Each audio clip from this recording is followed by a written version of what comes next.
Hello, my name is Eric Neal, and today I will be sharing with us about improv theater and its works.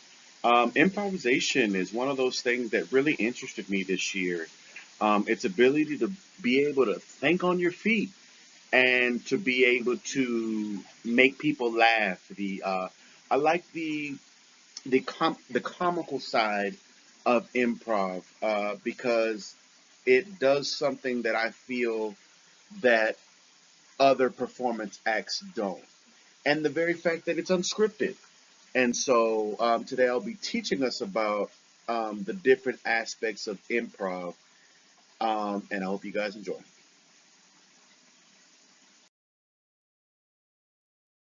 So now I want to talk about the history of improv. It is so important when we're talking about different sections of performance to start off with the history of a thing, um, because we want to know the background of everything. And I felt that the history of improv was actually rather interesting. It just didn't start in one area, but once it began to start, it was like a wildfire of performance. It started in Italian Fars of Africa in 391 BC. Then it began to branch off into the European parts of the country where they came up, where it was called the Commedia dell'arte, which to us in English means the comedy of the profession. The actors made it by actors made it popular by their impulse and characters, relying on the wits to create atmospheres. So they really began to feed off of the audience's reactions, which made it very popular. It in the 15th and 16th century, it uh, became popular, and became an expansion on carnival and rustic storytelling.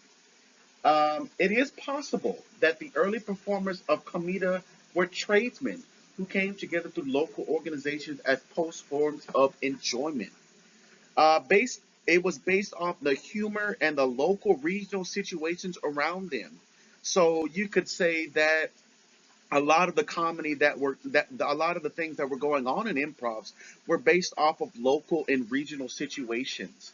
The Eventually the physical comedy came to dominate the performance, and as the comic business became routine, it lost its fidelity as time went on.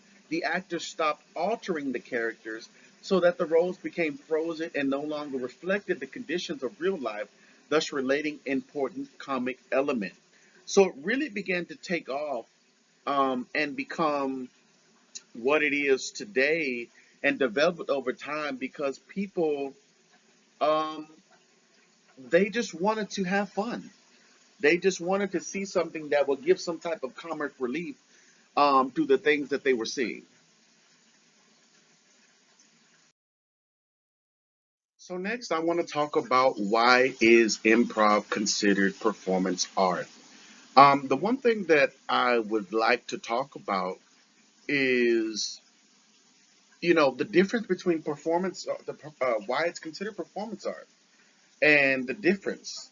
When we're talking about improv, one of the key things about improv is that it is unscripted performance art. It is unscripted acting. They don't go off a script. They don't um, go off of words that they memorize or anything like that.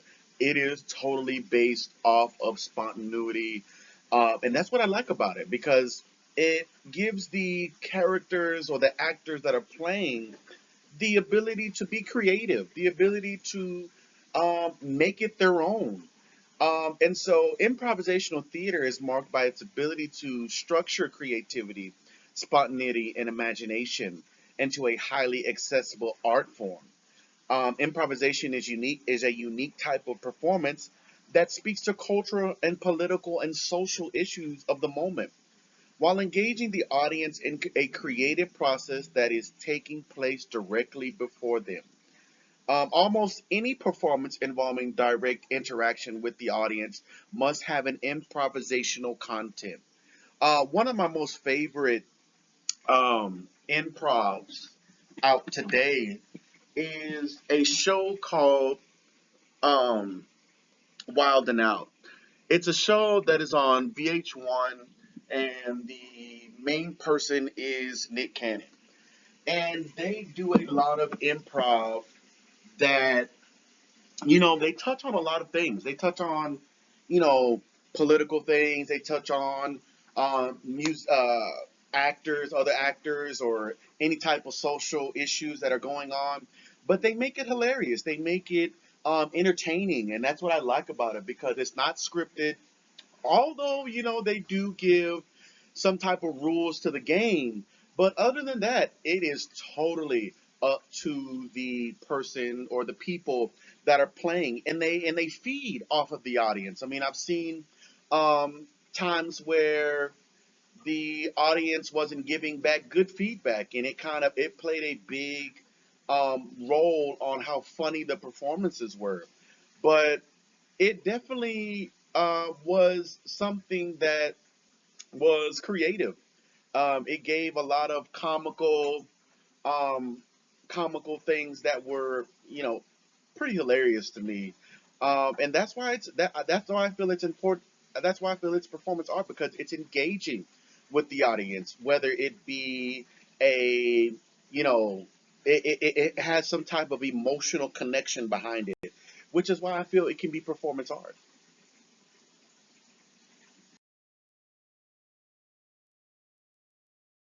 Next, I want to talk about structure types in improv.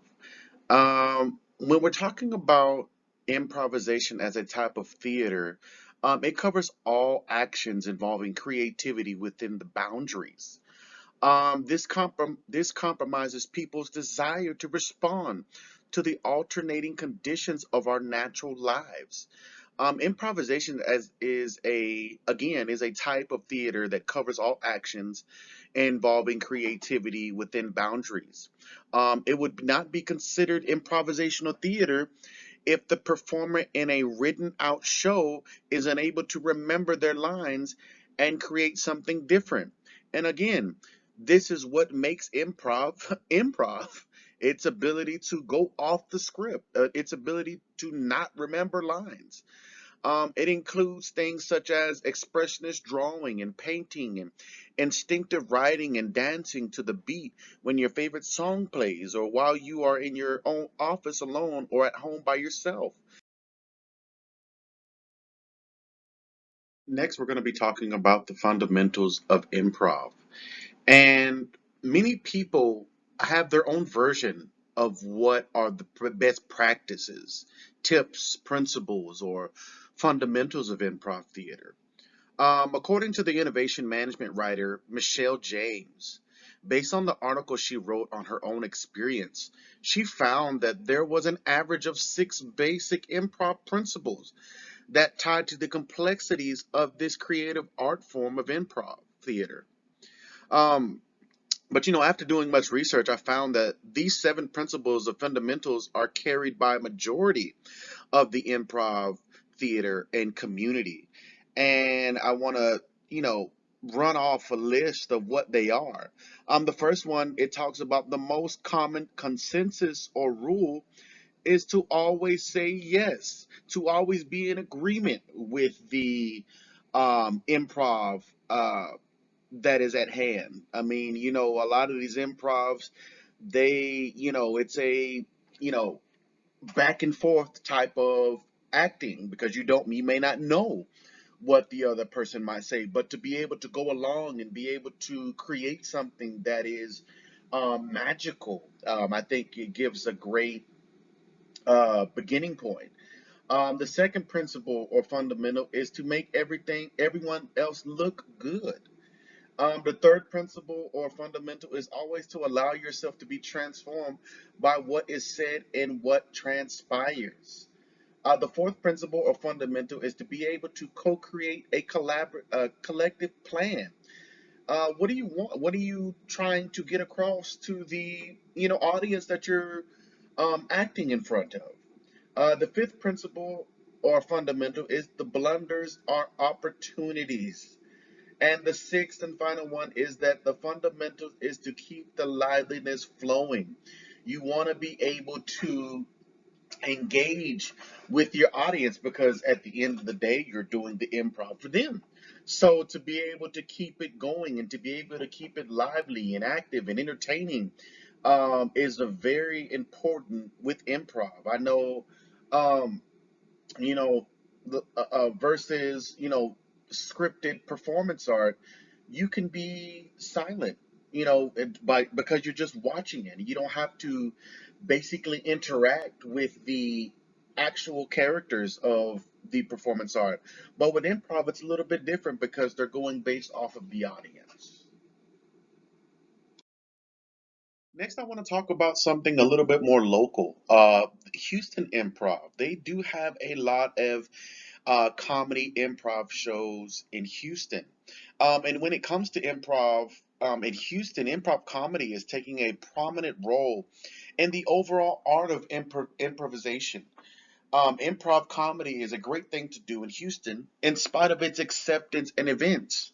It remains to be somewhat of a niche and unexpected marvel. Improv comedy gained a lot of popularity everywhere because of wonderful television series like Whose Line Is It, which is one of my other favorite improv shows with Wayne Brady, which uses a point of system to judge how well participants do in adapting to various scenarios in Houston. You can join the fun in the three main places. They include Comedy Sports, Can't Tell Us Nothing, and Station Theater.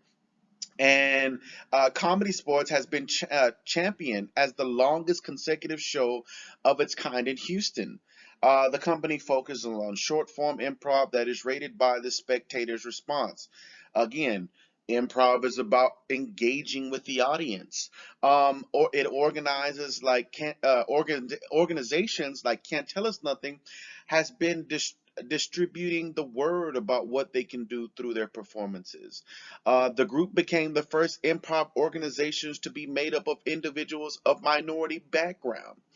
The Station Theater has been so important to the growth of improv theater in Houston. Many of the comedians got their starts with workshops and courses at the Station Theater. So we can see right here, guys, is that improv, even locally, is a big thing, and it has an impact. And it was, it was some of the starting points for some of these main actors that we see now that are famous. So Houston is a great place to go watch some improv shows. So that is it, guys. That's all I have to say about improv for right now. I hope you guys enjoyed what I had to say. I hope that it gave some type of inspiration to you to want to go out and go look at improv shows, or maybe inspired you to, do some improvs on yourself, do some things that might gain an audience's attention. And so I hope you guys enjoyed, and I hope you guys have a great day.